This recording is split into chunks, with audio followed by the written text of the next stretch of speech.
देश और दुनिया की तमाम छोटी और बड़ी खबरों के लिए हमारे चैनल को सब्सक्राइब करना न भूलें और बेल का बटन जरूर दबाएं।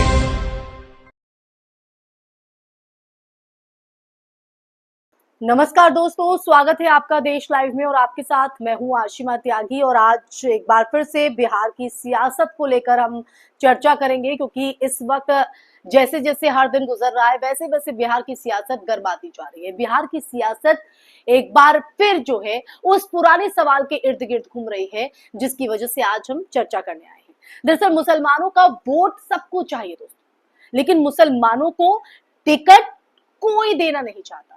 हर चुनाव की तरह इस बार भी वही कहानी दोहराई जा रही है। मंचों पर धर्मनिरपेक्षता की बातें होंगी, मुस्लिम समाज की भावनाओं को सम्मान देने के दावे होंगे, लेकिन जब टिकट बंटवारे की लिस्ट सामने आती है तो सच्चाई का जो आईना है वो टूटकर बिखर जाता है। और इस बार ये आईना टूटा है तथाकथित पिछड़े वर्गों की आवाज बनने का दावा करने वाले मुकेश सहनी की पार्टी विकासशील इंसान पार्टी यानी कि वीआईपी के हाथों। आज हम इसी पर चर्चा करेंगे। चर्चा में मैं आगे बढ़ूं उससे पहले आप लोगों से हमेशा की तरह अपील, इंसाफ की आवाज को बुलंद करने के लिए और सच्ची पत्रकारिता के लिए हमारा सहयोग करें। साथ ही डिस्क्रिप्शन में दिए गए लिंक को ओपन कर ज्वाइन बटन दबाकर आप हमसे यानी देश लाइव से सीधा जुड़ सकते हैं दोस्तों। ठीक है, आज के वापस मुद्दे पर आते हैं। मुकेश सहनी का मैंने जिक्र किया। मुकेश सहनी जो खुद को सन ऑफ मल्लाह कहकर पिछड़े समाज की राजनीति का प्रतीक बताते हैं, उन्होंने जो उम्मीदवारों की लिस्ट जारी की है दोस्तों, उसने ही सवाल खड़ा किया है और उसी की वजह से आज हम ये चर्चा कर रहे हैं। उसमें एक भी मुसलमान का नाम नहीं है। हाँ, सही सुना आपने, एक मुस्लिम उम्मीदवार वहां पर नहीं है। ये वही मुकेश सहनी है जो गठबंधन में रहते हुए ये दावा करते हैं कि बिहार के उप मुख्यमंत्री बनकर सभी वंचित वर्गों की आवाज को बुलंद करेंगे। लेकिन कैसे? अब ऐसे में सवाल उठता है कि जब वंचितों की बात करते हैं तो क्या मुसलमान इस वंचना की सूची में नहीं आते क्या? लिस्ट पर नजर डालिए दोस्तों। 15 उम्मीदवारों की पूरी सूची में हर जातीय समीकरण का ध्यान रखा गया है। कहीं नौनिया, कहीं निषाद, कहीं कुशवाहा तो कहीं यादव, लेकिन मुसलमानों के लिए इस लिस्ट में कोई जगह नहीं है। क्या मुसलमान अब सिर्फ वोट बैंक है जिन्हें चुनाव से पहले मीठे शब्दों और गठबंधन की सांप्रदायिक एकता की बातों में उलझा दिया जाए, लेकिन असल हिस्सेदारी की जब बात आएगी तो असल हिस्सेदारी से दूर रखा जाए? क्या यही स्ट्रैटेजी है हर आज एक राजनीतिक दल की?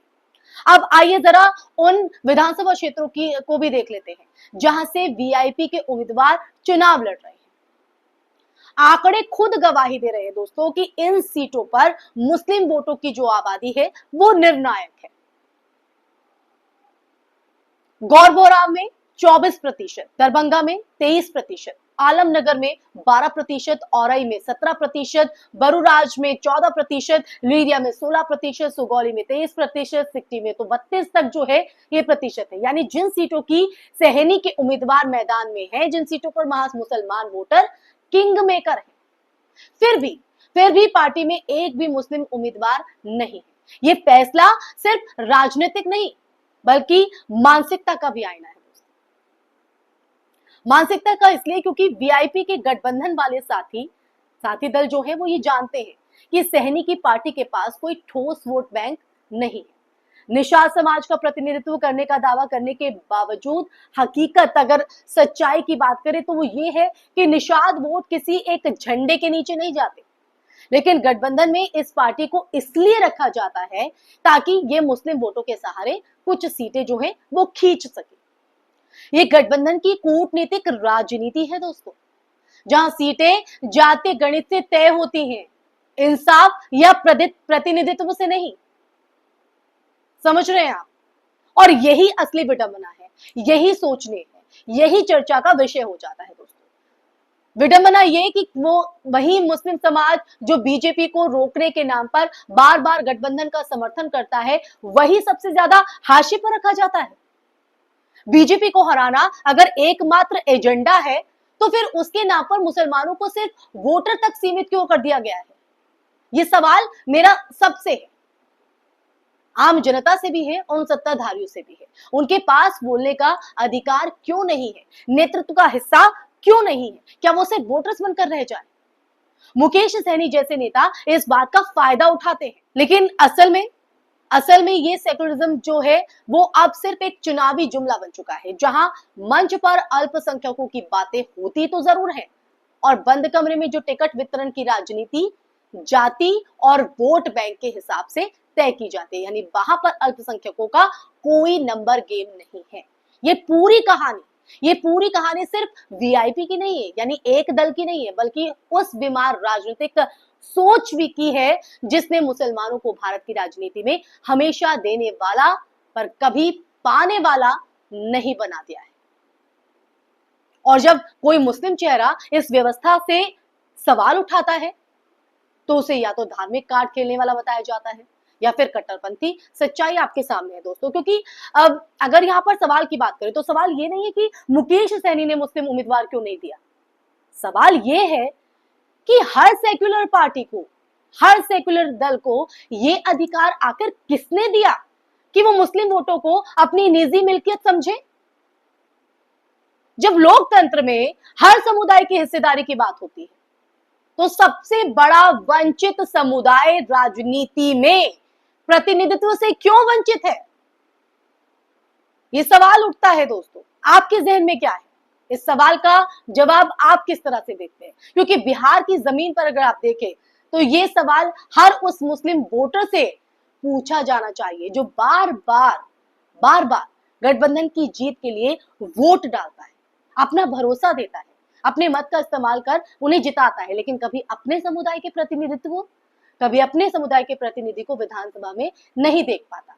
मुकेश सहनी और उनके जैसे जो नेता है वो ये जान ले कि वंचितों की राजनीति सिर्फ नारे से नहीं, नीयत से साबित होती है, मानसिकता से साबित होती है। मुसलमान अगर सिर्फ वोट बैंक है तो ये लोकतंत्र नहीं, एक जातीय सौदा है, जातीय सौदा।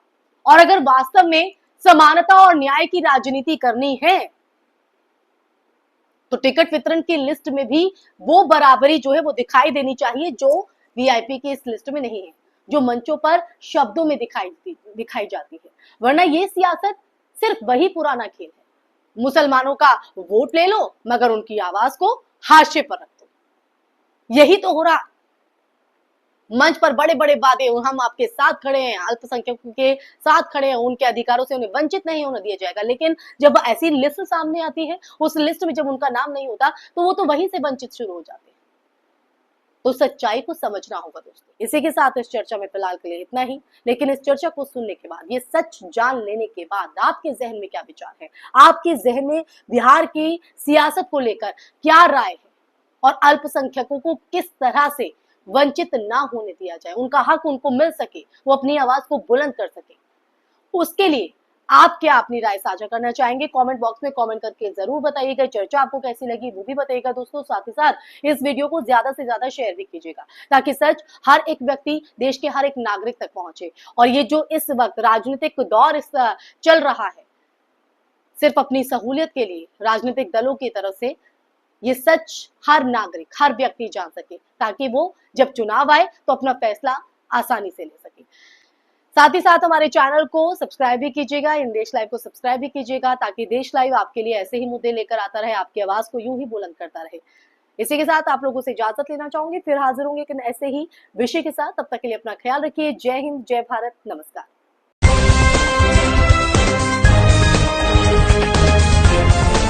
देश और दुनिया की तमाम छोटी और बड़ी खबरों के लिए हमारे चैनल को सब्सक्राइब करना न भूलें और बेल का बटन जरूर दबाएं।